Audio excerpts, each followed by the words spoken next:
Doctor प्रांजल खेवलकर यांच्यासह 6 जणांना पोलिसांनी न्यायालयामध्ये हजर केलंय।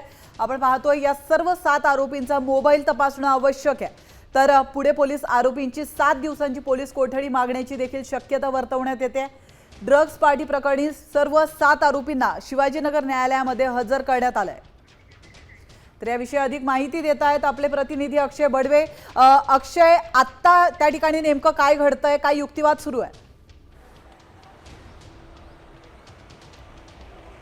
निश्चितपणे पुणे पोलिसांनी जो रिमांड कोर्टापुढे ठेवला आहे, ज्यामध्ये सगळ्या आरोपींना जास्तीत जास्त पोलीस कोठडी मिळावी अशी मागणी जी पोलिसांकडून करण्यात आलेली आहे, त्या विरोधात जे खरं तर प्रांजल यांचे वकील आहेत त्यांनी थेट पोलिसांवर आरोप केलेला आहे। पोलिसांनी हे जाणून बुजून कृत्य करून प्रांजल यांना अडकवण्याचा प्रयत्न केला आहे आणि ज्या हॉटेलमध्ये ही सगळी पार्टी झाली त्या ठिकाणी पुणे पोलिसांच्या गुन्हे शाखेने येऊन जबरदस्त व्हिडिओ शूटिंग केलेलं आहे आणि त्याचप्रमाणे माझ्या अशिलाला अडकवण्याचा जो प्रयत्न पुणे पोलिसांकडून करण्यात आलेला आहे, त्या निमित्ताने हे सगळा प्लॅन जो आहे तो पुणे पोलिसांनी केलेला असून जाणून बुजून माझे जे अशिल आहेत ते प्रांजल खेवलकर यांना जाणून बुजून अडकवलं आहे। त्यामुळे NDPSच्या कायद्यामध्ये कुठलेही जे कलम आहेत त्या अंतर्गत ते खेवलकर बसत नाहीत, त्यामुळे त्यांना तात्काळ जामीन कोर्टाने द्यावा।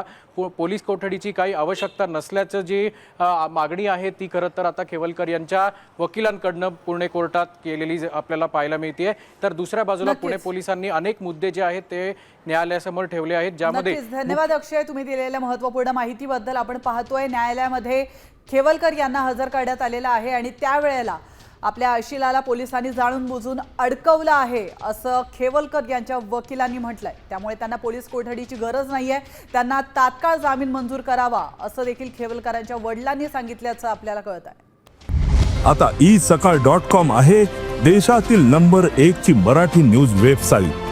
प्रत्येक अपडेटसाठी isakal.com ला नक्की भेट द्या।